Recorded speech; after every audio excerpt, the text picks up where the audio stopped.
신앙이 우리의 삶을 변화시킬 수 있습니까? 없습니까?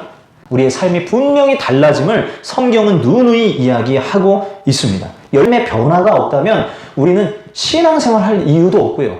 천국 가기 위해서 신앙생활 하는 것도 물론 맞지만 천국 가기 위한 것만이 목적이 아니라 이 땅에서 천국을 누리기 위해서 신앙생활을 하는 거지 않습니까? 그렇죠? 그럼 내 영혼이, 내 마음이 먼저 천국이 되도록 이 신앙이 나를 변화시킬 수 있어야 된다라는 거예요. 내 삶에 변화가 없고 여전히 예전과 같은 동일한 삶을 살고 있다고 한다면 믿는 복음이 잘못된 겁니까? 아니면 내가 믿는 이 신앙이 잘못된 겁니까? 우리의 신앙이 정말 성경적인 건강한 노선 위에서 바른 신앙생활을 한다면 우리의 삶은 달라지지 않을 수가 없다. 어떤 분은 천당 간다고 정말로 확신하는 기독교인이 있고요. 또 어떤 분들은 죄사함을 받았다고 그러기 때문에 믿는 기독교라고 이야기하면서 기독교인으로 살아가는 삶이 있고요.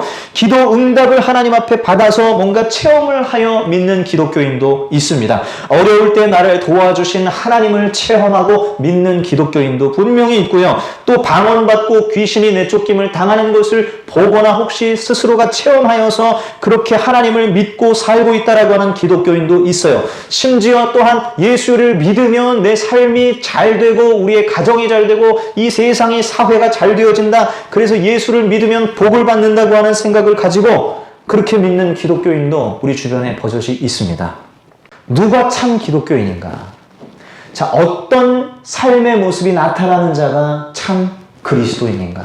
그래서 짧은 20-30분이라고 하는 설교 시간에는 한 가지 이야기밖에 할 수가 없어요. 그래서 오늘, 자, 하루는 베드로가요, 예수님께 다가가서 이렇게 질문을 하는 것입니다. 너무나 궁금했던 것을 질문하게 되는데, 자, 예수님, 형제가 나에게, 이웃이 나에게 와서 죄를 범하면, 잘못을 행하면 몇 번이나 용서를 해줘야 되는 것입니까?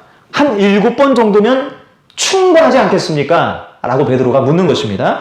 베드로는 나름 선심을 쓴 거예요. 보통은 한 3번 정도 용서하면 많이 한 거고요. 5번 정도 했다 그러면 거의 뭐 성인 군자 수준이죠. 그런데 예수님 앞에 5번, 3번 얘기했다가는 야, 이놈아, 그거밖에 못하냐? 또 이런 얘기를 들을 수 있고, 뭐 예수님 보통 분이 아니잖아요. 그렇기 때문에 그 수준에 맞춰서 한 7번까지 끌어올린 거예요. 그런데 예수님께서 더 놀라 자빠질 답변을 하시는 거예요. 7번만이 아니라 7번을 70번까지도 할지니라. 7번을 70번, 70번을 해라. 이건 무한정 용서해라 라는 겁니다. 무한정. 한정 없이 끝까지 용서해라. 6시에 일어난다고 가정을 한다면 새벽 4시쯤 돼가지고 잠자고 있는데 갑자기 어제 새벽에 전화가 온 거예요.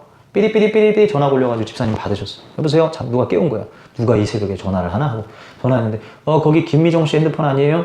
아니에요. 잘못 전화 거셨어요? 하고 이 밤에 이렇게 누가 이렇게 전화를 하나 하고 전화를 끊고 다시 잠을 잤습니다. 10분 뒤에 또 전화가 와요. 또 전화가 와가지고 여보세요? 거기 김미정 씨 핸드폰 아니에요? 라고 묻는 거예요. 2번째 정도 받았을 때 아니 아까 아니라고 말씀드렸는데 다시 한번 좀 체크를 해보세요. 전화번호 묻고 뭐 이렇게 하고 이제 일단 다시 전화를 끊었어요. 죄송합니다. 이러길래 예 괜찮습니다 하고 전화를 끊었습니다.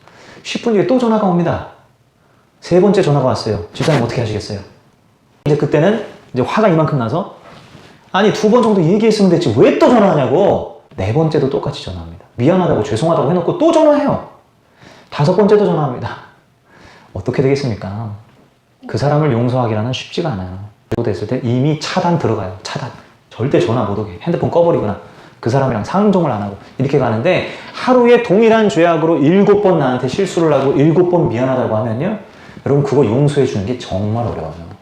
왜냐면 이게 왜 어렵냐면 나를 무시하는 것 같이 느껴지거든요. 내가 분명히 이거 하지 말라 그랬어요. 그래서 용서를 해줬어요. 그럼 한 2번 정도 봐줬으면 한 3번 정도 봐줬으면 그만해야 될 거 아니에요. 근데 와가지고 똑같은 짓으로 또 나를 괴롭히는 거예요. 그리고 또 미안하다는 거예요. 그때부터 사과 받아주고 싶지도 않죠. 왜? 이 사람이 나를 무시하고 있다. 나를 완전히 깔보고 있다는 생각이 드니까. 자, 그런데 주님이 뭐라고 말씀하시죠? 무한정 용서해줘라. 이게 하나님 말씀, 이게 예수님 말씀이에요. 이 도대체 우리가 지킬 수 있는 얘기를 하시는 게 아닌 거예요. 지켜낼 수 없는 얘기를 말도 안 되는 요청을 하시는 겁니다. 아니 아무리 천국 가는 것도 좋고 그리고 예수 믿는 것도 좋아요. 그리고 예수 믿고 정말 하나님 나라에 참여하는 것도 좋습니다. 근데 적당하게 요구를 하셔야지 나를 그렇게 깔보는 사람에게 어떻게 무한정 용서를 해주냐는 거예요.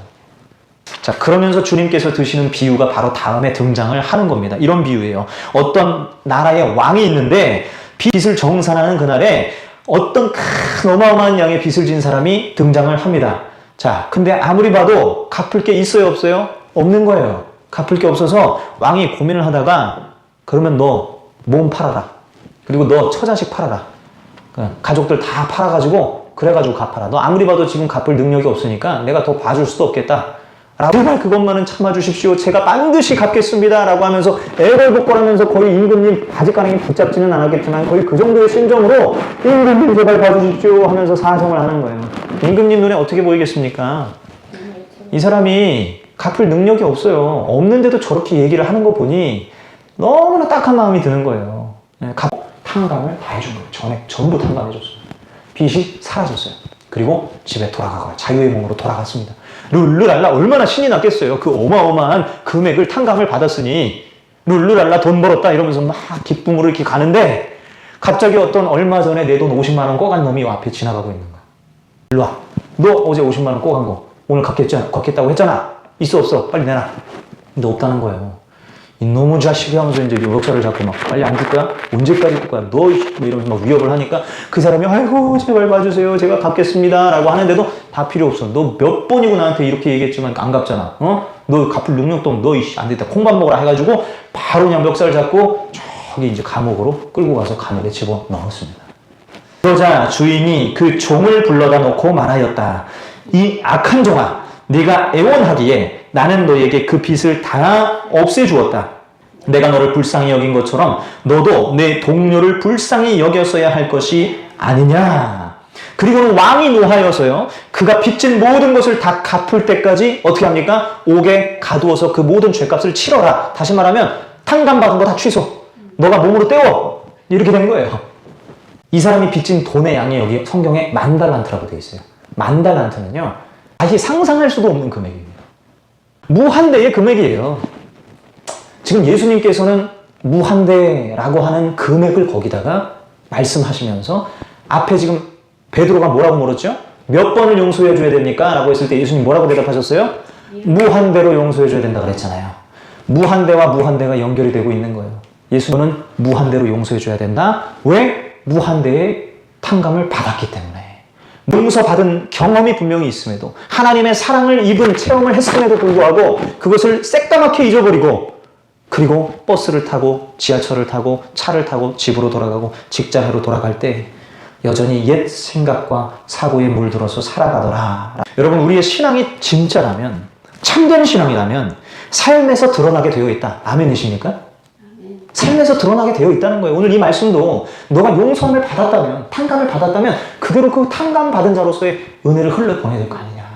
삶의 변화가 있어야 될 거 아니냐. 너 삶이 달라져야 될 거 아니냐 이거예요. 너가 은혜를 진짜로 받았다면 은혜 입은 자답게 살아가야 될 거 아니냐. 사람들에게 너그럽게 대해야 될 거 아니냐. 내가 너를 너그럽게 대해 주었듯이 내가 너를 사랑해 주었듯이 너도 사랑하며 살아야 될 거 아니냐. 왜 사람을 미워하느냐 라고 말씀하시고 그때 대해서는 더 이상은 하나님도 어떻게 하실 수가 없는 거예요. 하나님의 용서를 이 예배당 안에서만 생각하고 은혜를 이곳에서만 생각하고 밖에서는 전혀 묵상해보지도 생각해보지도 않고 살아가는 거예요. 용서해 주시고 사랑해 주신 주님과 동행하지를 않는 것입니다. 그러니 우리의 삶이 바뀌지를 않는 것이죠. 베드로야, 너 스스로 7번 용서하는 게 대단한 일 같지? 7번 같은 일로 당하면 너 굉장히 무시당하는 것 같고 너를 깔보는 것 같아서 더 이상 용서할 수 없다고 느끼지. 그런데 너 한번 생각해 보거라. 나는 너를 몇 번이나 용서해주고 있느냐? 나 하나님은 너를 얼마만큼 참아주고 있는지 한번 생각해 보거라.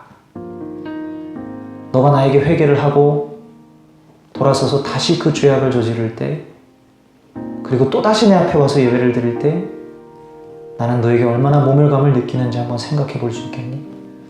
너 분명 나한테 고치겠다고 잘못했다고 얘기했는데 그 행동을 또 하고 수도 없이 무한정 반복하고 있는 너의 삶을 내가 만약에 고지곳대로 판단하고 고지곳대로 내가 너에게 처신한다면 너는 내 앞에 감히 나올 수 있겠느냐? 너가 무한정 용서받듯이 너도 무한정 용서해야 되는 게 마땅하지 아니하냐? 주님 앞에 회개할 때 용서 안 해주시는 거 없잖아요? 주님은 항상 용서를 해주시는 거죠. 그렇기 때문에 항상 용서를 해주시는 거고 제가 한 번은 예배당에 와서 예전에 청년 때 있었던 일이에요. 하나님 앞에 근데 죄의식이 막 드니까, 죄책감이 드니까 주님 용서해 주세요 하고 막 열심히 회개 기도를 하고 한 30분 정도 땀을 뻘뻘 흘려가면서 눈물 흘려가면서 회개 기도를 했습니다. 그리고 하나님께서 용서해 주셨구나, 회개를 했으니 용서해 주셨겠구나 하고 믿고, 그러고 나서 나아갔어요. 예배당 딱 나가는 순간부터 다시 죄가 또 틈타 들어오는 거예요. 생각에서부터 무너지기 시작하는 거예요. 그래서 집에 갔다가 바로 한 30분도 안 돼서 다시 교회를 왔습니다. 교회 와가지고 또 하나님 앞에 회개 기도를 하는 거예요. 하나님 잘못했습니다. 제가 주님 제 마음이 이렇게 썩었습니다. 문드러졌습니다. 하면서 하나님 앞에 또 회개를 했습니다. 그리고 나서 회개 기도하고 용서함 받았다고 믿고, 그리고 이제 또 세상으로 나갔는데 또 죄를 짓고 있는 저의 모습을 보는 거예요. 나중에는요, 급기야 용서를 구하고 싶지가 않더라고요. 구하면 안 될 것 같은 거예요. 왜? 하나님을 내가 모면하고 있는 생각이 들어요. 야, 하나님 나를 어떻게 볼까? 너 행동부터 고치고 와 이놈아! 라고 말씀하실 것 같은 거예요. 근데 행동이 안 고쳐지는 거예요. 내 생각이 안 고쳐지는 거예요. 계속 무너지는 거예요. 너무나 절망적인 순간에 하나님밖에 붙잡을 게 없어서 다시 몇몇 없지만 주님 앞에 나왔습니다. 그리고 주님 용서해 주십시오. 주님, 내 마음이, 내 생각이, 내 행동이 너무나 더럽습니다. 지저분합니다. 주님 기뻐하지 않을 행동을 하고 있습니다 하고 회개를 염치 없지만 구하는데, 염치 없지만 용서를 구하는, 긍휼히 여겨달라고 기도하는데, 희한하게 하나님 계속 용서해 주시는 거예요. 계속 내가 너를 사랑한다고 말씀해 주시는 것 같고, 계속 내가 너를 긍휼히 여긴다라고 말씀하시는 것 같고, 저를 꽉 안아주시는 것 같은 경험들을 했습니다. 그러면서 제가 들었던 생각이, 집사님 무슨 생각이 들었냐면, 하나님 참 바보 같다. 왜 나 같은 놈을 계속 용서를 해주시지? 그래서 참 바보 하나님이다, 이런 생각이 들었습니다. 그런데 그때 그 바보 하나님이라고 하는 문구 앞에서 하나님의 사랑을 알겠더라. 하나님 나를 이렇게 사랑하시는구나. 하나님 나를 이렇게 기다리시는구나. 하나님 나에게 진노하시기보다 내가 너를 기다리고 있다. 너가 스스로 그것을 끊고 내게 나오기까지 나는 끝까지 너를 기다리고 사랑해 줄 것이다. 라는 마음으로 주님이 계속 저를 용서해 주시는 것을 경험케 하심으로 이 바보 같은 모습을 통해서 하나님의 사랑을 알게 하시는 거예요. 나를 얼마나 사랑하시는 하나님인지, 이 소망 없는 죄인을 왜 그렇게 희망을 가지고 계속 용서를 해주시는지, 차라리 내치시면 내가 이해를 하겠는데, 너는 이제 더 이상 내 자녀 아니야 라고 말씀하시면 이해를 하겠는데, 끝까지 너는 내 아들이다, 끝까지 너는 나의 사랑을 입은 자녀다 라고 말씀하시면서 품어주시는 주님의 그 품으심의 손길 안에서 저는 그때서야 하나님의 사랑을 알게 됐던 거예요. 하나님 나를 이만큼 사랑하시는구나. 이렇게 우리를 무한으로 용서해 주시고, 우리가 용서함 받은 그 분량이 감히 헤아릴 수 없을 만큼 무한정의 분량이라고 말씀을 하십니다. 그런데 우리가 어찌 형제의 용서를 7번만 할 수 있겠냐는 거예요. 참으시는 하나님의 손길 때문에 인류의 희망이 있는 거예요. 인류의 구원이 있는 거예요. 이스라엘 역사를 보십시오. 이스라엘 역사는 다 망했습니다.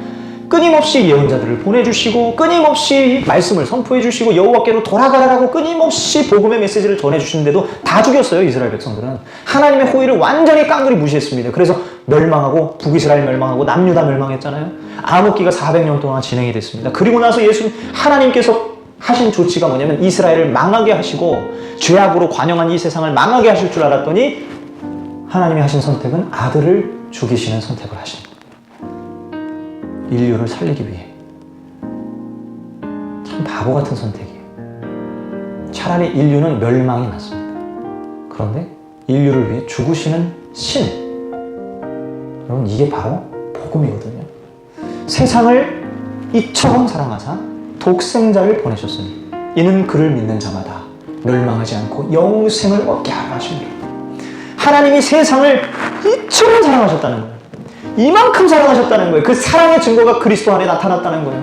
예수 그리스도를 보면 하나님이 나를 얼마나 사랑하며 이 인류를 얼마나 사랑하시는지를 우리가 볼 수 있다. 사랑이 여기에 있으니 이는 우리가 하나님을 사랑한 것이 아니요 하나님이 우리를 사랑하사 독생자를 보내셨습니다. 그 사랑 때문에 좌절과 절망 가운데, 소망 없는 낙심 가운데 있는 우리에게 소망이 있고 희망이 있고 다시 일어날 수 있는, 붙들어줄 수 있는 힘이 생기는 거예요. 하나님이 나를 그렇게 사랑하시는구나 라는 그 믿음 때문에, 그 체험과 은혜 때문에 하루하루 살아갈 능력을 입고 내가 새로운 생명돼서 살아갈 수 있는 겁니다. 그러므로 그리스도 안에서 날마다 용서함을 입고 있다는 사실을 반드시 잊지 마셔야 된다라고 하는 것입니다. 이것을 붙잡고 날마다 내가 용서받고 있는 죄인임을 기억하고 머리에 가슴에 새겨서 용서받은 자로서의 감격, 은혜 입은 자로서의 감격에 사로잡혀서 살아가야 되고요. 그렇게 살아갈 때에 비로소 나에게 악한 행위를 하는 사람까지도 품어줄 수가 있다. 무한정 사랑할 수 있고 내 원수도 긍휼히 여길 수가 있다라는 거예요. 왜 하나님 앞에 우리는 원수 같았거든. 원수 같았던 내가 무슨 자격이 있어서 저 사람을 비난하고 정죄하겠는가. 그것이 복음이 주는 아름다운 능력입니다.